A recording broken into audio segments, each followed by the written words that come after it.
Good morning guys, and welcome back to another video in the build series. This is going to be the part 2, the more advanced version. If you haven't seen part 1, make sure to check the link down below for the more basic setup. But today we're diving into a more advanced setup. Although advanced is a little bit of a stretch, it's not really that complicated.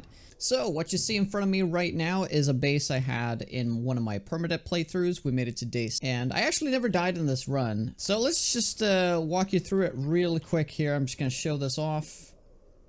That's a path up for the zombies. They will wrap around this side like this, come through down this hole.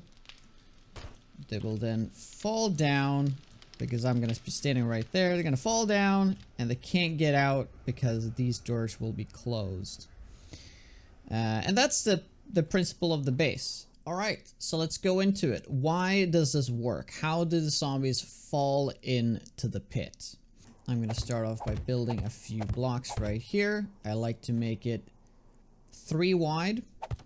Extremely simple. This has been shown in a lot of places, so this might not be new information to you, but if you stand right here and then just pretend this is a pit, right? Let's pretend it's a pit just for the sake of showcasing it. Let's just build it up one more so you can see a little bit more clearly how it works. This block right here is where they're gonna try to walk, right? Because this gonna, let's be honest, this is gonna be a wall right here.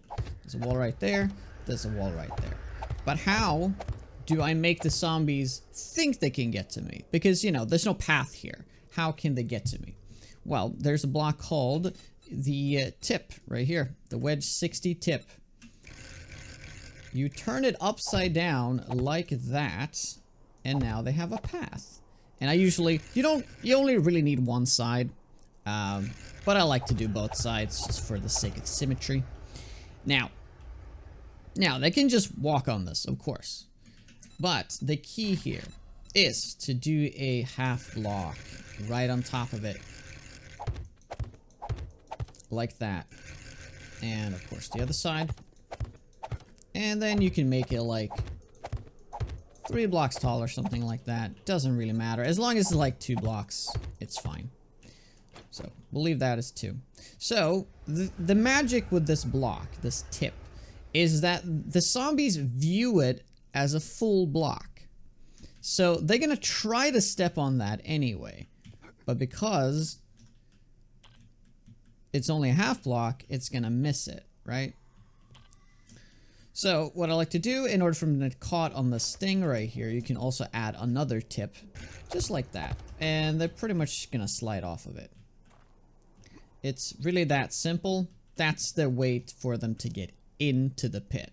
Of course, you want to have some sort of like protection here. You know, if you know me, I love using my scaffolding ladders. This is by far my favorite block in the game. Now,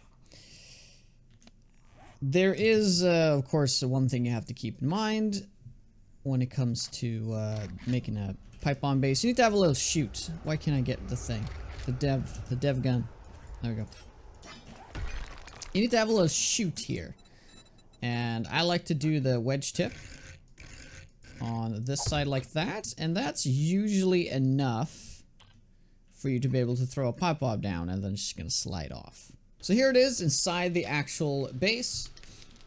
What I realized I did here is that I actually did a wedge tip going from the 1 block reaching out to the 3 blocks. So this design makes a bit more sense. You can see there's a bit of steel missing here because they sometimes do hit this block site. This might not be the perfect block right here.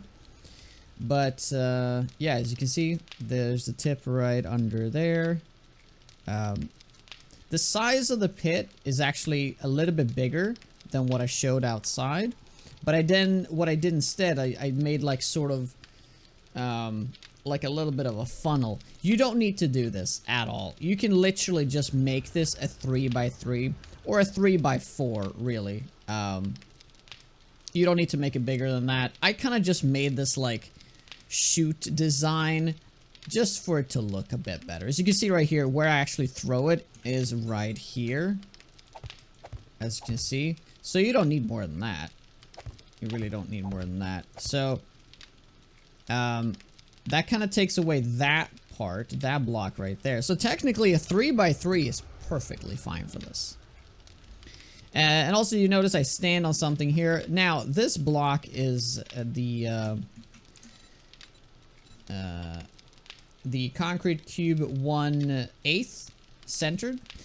You don't need to do this particular block, but this block is kind of nice for them to like sort of they move away from the wall instead of like licking to the like hugging the wall and then falling down.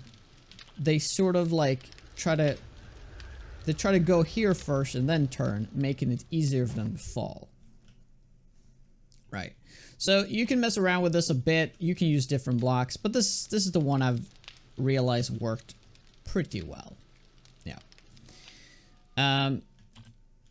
So that's pretty much wraps up the how do they get into the pit. Now, inside the pit, I've decided to do this block right here, which is a plate hole. It was actually initially an experiment to see if I can sort of make a force field. They fall into a force field. But I never really like committed on it. There needs to be a bigger gap underneath it. So don't worry about this at all. It kind of worked out in a funny way that they sometimes got stuck a bit. So that's less time for them to smash the walls, right? The important thing here is they won't smash the walls because they love doors. They can be a tremendous amount of HP. Like as you can see right here, this is a lot of doors. And it's not even doors, it's hatches. So I just realized there's one missing right here, but there's supposed to be 3, right? And one of these, they have 21,000 health. So in order for him to get out of here, because of course these will be closed, there are 6 times 21,000 health. So what is that? The 126,000 health? That is a lot of health for him to get through. And it's funny thing, like why would they target that? I really don't know. It's an AI thing. So how much health is there here? Well, there is roughly 3 blocks of steel, and that's it. And it completely ignored this, by the way. This was a little bit of a mishap thing happening. Just don't worry about it. It's nothing to do with the thing. You kind of want it to be steel, though, just to be safe. But technically, you can just do this concrete and then just use these doors. There's like a early game version where you don't use doors at all, but you got to be really careful to not have a weak point because they will absolutely go for that weak point. The placement of the doors is very important. It is against this wall in particular because I'm standing right there. So it's easy for me to throw and see the zombies and blow them up right here. If I were to do the door here, yes, I would be able to see them, but it wouldn't be as effective. All right, here we are inside of it. I got all my stuff right there. Got my workbenches, my chem stations. I got all my forges. But what I wanted to show, as you can see, it's nice to have lights just to see what's going on down there. That is just anti-vulture protection. Up here, there's 2 blade traps. And this is exactly above where I'm standing. So this is important to like deal with vultures and stuff. You can use turrets. You can just use spikes here. That's fine too. I've all hooked up the hatches to this one button right here. So let me show you. Oh, hello. So it sort of like folds in like that. So it actually, oh, this is actually a good example of that earlier. It sort of slows them down, you know? Oh, he loves the door so much, he doesn't even attack me. Yeah, so you want to place the doors in a way that they create one door, but because they're hatches, it's actually going to create a 2-block path or 2-block door with 42,000 HP. If you were to just do a normal vault door, it would just have 21,000. So the way you would use the hatches like this, you double the HP. So this is of course a way to, and this is how it looks. This is a way to really add a lot of HP to it. So it's gonna take them a lot. It's gonna take a lot of work for them to get through this. So that is one problem solved right there. All right, so Jonah, what do you do about the demolishers? Well, I got a solution. So what they did with the Demolisher back in Alpha 21, they made it so they can detonate from pipe bombs, from explosives. And that created a lot of issues with this setup. Now, what I've then cooked up is a way to separate the demos from never getting into the pit. And I call it the Demo Separator. So all the zombies will walk up here, they will run up here. Also, you can see right here, just a note that I wanted to detach it from the wall, just to make sure they don't ever attack the wall here. You probably don't need to do this, but it's just to be safe. Yeah, so they run up here, and then there's this little concoction right here, which is the Demo Separator. What will happen is that zombies will come to this block right here, and this is a half block. As you can see right there, this is a half block. You can ignore this block. That's just like added. Yeah, don't have to worry about that. But yeah, there's a half block right there. The zombies will come in. They will all see this as like, oh shit, I need to duck. And they crawl. They start crawling. The thing with demos, they will also crawl, but they are a lot taller than most zombies. So they have a lot of issues actually crawling here. So what happen is they'll just start attacking this block. They'll start attacking the half block. Now, the key here is that there is a little ramp here. So what will happen, they'll come here and they'll like attack it, but they'll sort of like keep moving and they'll slide off. I have a mod on that that randomizes zombie names. So his name is, that's Aubrey Miles right there. So you can see right there, they just slide off. Now, they will occasionally hit that block, so what I've done is I made a little repair thing right here. So I can go here and repair that block. I've also made a redundancy. You can do as many redundancies as you want, but I made a second redundancy, or one redundancy. Meaning that if they do destroy this, because there will be a lot of demos, right? They do destroy this, bam. And they just come through. But there's another one. And then they'll probably slide off, right? They'll just slide off that one. All right, here we are. Let's build a design from scratch. So this is the path. The turn is the important part. So you want to do a ramp like that. And then you just want to go back. Bam, bam, bam. Half blocks like that. Make it slick. Put a full block like there. So that's the base. You might think that you want to do a half block like this in there too, and then build out like that. But that's not what you want to do, because if they do destroy this, you want them to immediately get to your redundancy, which is over there, right? So what happens is if they destroy this, they're now going to stand and attack this block. And that's just gonna, you want to get to the next redundancy and go and fall off. That's what you want to happen as well, because they're blocking the other zombies getting into your pit, right? They're blocking it. So you don't want that half block there. A block there, and then you do the half block right below it. Like that. And now they're just gonna come here, they're gonna attack it a few times, and they're gonna fall off, right? And if they do destroy it, they will go straight through to your redundancy and do it again. Now, you can do as many redundancies as you want. You can do like a spiral and all that stuff, as long as you have somebody to be able to repair them. So if they manage, there's too much damage and you can't repair it in time, you can at least go to the second one and start repairing that. So you want to have like repair options everywhere. Now, when it comes to this, I only decided to go with one spot to repair. Now, you also notice that I do have this block right here. This is a half pole plate. It pushes back this a bit more, so it decreases the chance of them falling off without doing damage a bit more. And also, it adds more health to this thing right here. It doubles it, right? Also, one last thing to point out. This whole thing is 15 blocks tall for the main reason of when they do fall down, they're not going to go into full-on destruction mode and start spanging everywhere, right? Because even though demolishers do a lot of explosion damage, they also do a lot of block damage on hit. I think they do the most damage of any zombie in the game. So you don't want them to destroy and start digging a hole somewhere, right? So because it is 15, they're pretty much just gonna ignore it, and they're gonna come over and they're gonna loop around. The reason why we're doing this is so that the demos don't get into the pit and you blow them up with a pipe bomb.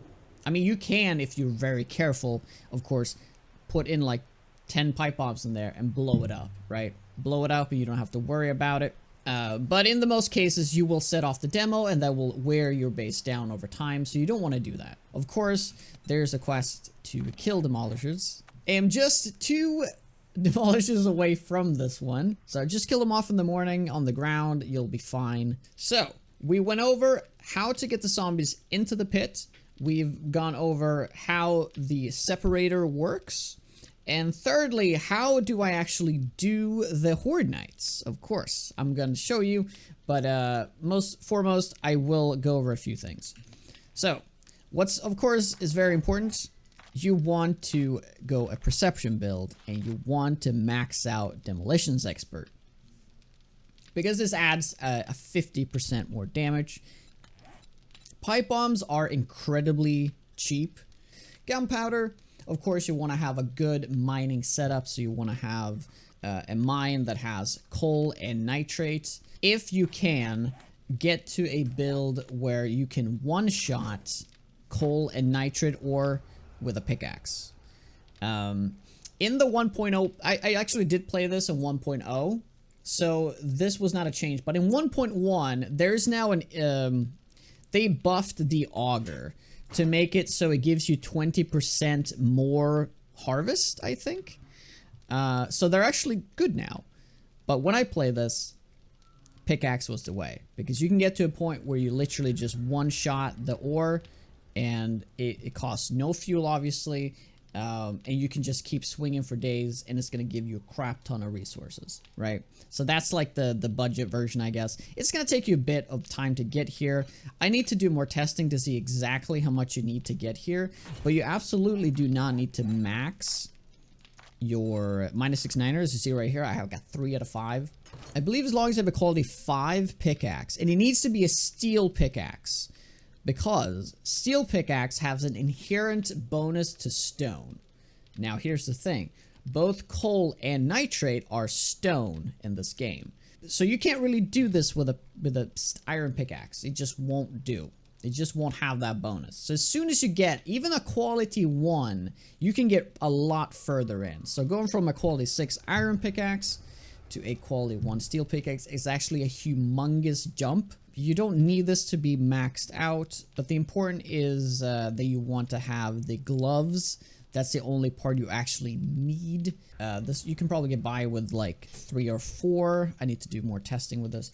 This is just additive stuff, like you get more harvest bonus, which is nice. You get less stamina cost, so you can keep swinging forever. So it's really great. And of course, it goes without saying that it helps a lot to have your Art of Mining. Now, I think the volume 7 is actually the only one you need, because it gives you 10% more block damage. But having all of it is really good, because you also get more ore, you get a lot of buffs from coffees and stuff like that. So a great way to get gunpowder. You want to make gunpowder stacks. And gunpowder stacks is gained from the explosives. Right here, I think you need, is it 30 explosive books? And because this is leveled by Demolitions Expert, it's gonna, you know, you're gonna get there pretty quickly. Now, of course, I mentioned all these things with the mining gear and the steel pickaxe. Even early game, you can easily get a good amount of gunpowder. Now, I think that the most important thing, though, is that the chem station is kind of the hump to get over. That's the most important thing, because the price here is 1 to 1, right? It's 1 each. If you were to make this your inventory, it's 2, and this is very important. So chem station isn't early game either. You can get by with the 2. Once you get this, you don't even have to worry. You can just get so much gunpowder so fast. So I would recommend the chem station is probably the most important thing to get here to really produce. Because I'll tell you, you gotta get a lot of pipe bombs here. Generally, you want to have 200 pipe bombs for one Horde Night. If you have 2 workbenches, I usually queue them up like the day before the Horde, and it's usually fine. You queue up like 100 in each. Of course, you want to use things like Learning Elixir if you have those. Nerd Goggles, to put that on to get more experience, it's great. What I've done here is I put the Perception mod on here, so I don't have to level out this to 10, right? Because as I switch to it, right there, I will now have 10. And that will get me the last level right there. You don't have to do this, but having that extra bit of experience is quite substantial. Now, I did some tests with the Preacher Gloves to think like, oh, it's more undead damage. But it turned out this didn't do any difference. So don't worry about this. And then, of course, very lastly, you do want to have Atom Junkies. They add explosion damage. If you level a bit of Iron Gut, now you don't need to go this hard. The consumables will last longer, up to 50%. In 60-minute days, the Horde Night is going to be 16 minutes. And it's because it's 1/4 of 64 minutes. Because a day in the game is 64 minutes, not 60.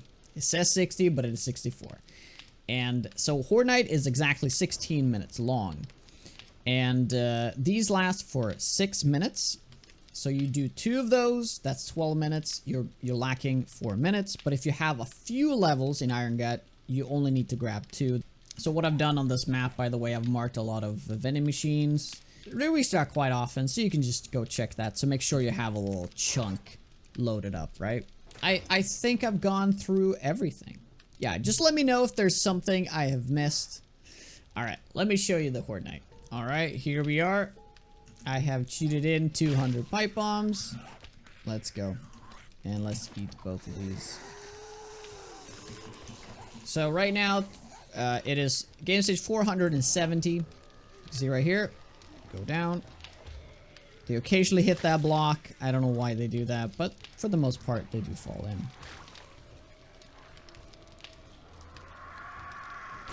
Yeah, they might need a dunge sometimes to get in.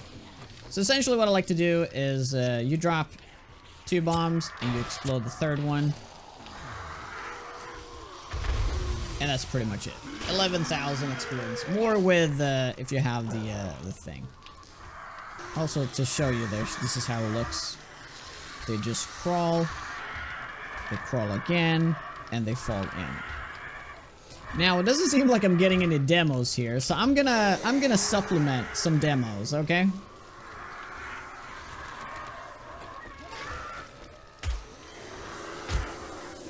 Come on, guys.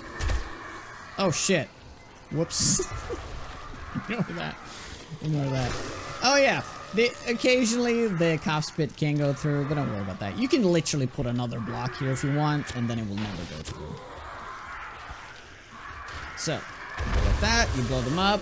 27,000. Of course, you want to do this continuously to make sure they don't do too much damage to your walls. Because you can see... yeah, I think they've already destroyed one of the vaults now because I let them attack too long.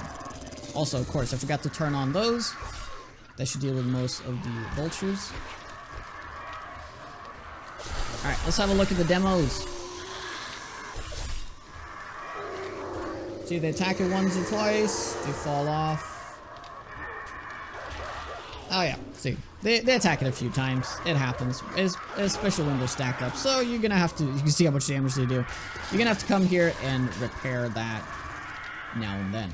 And then go back and repeat.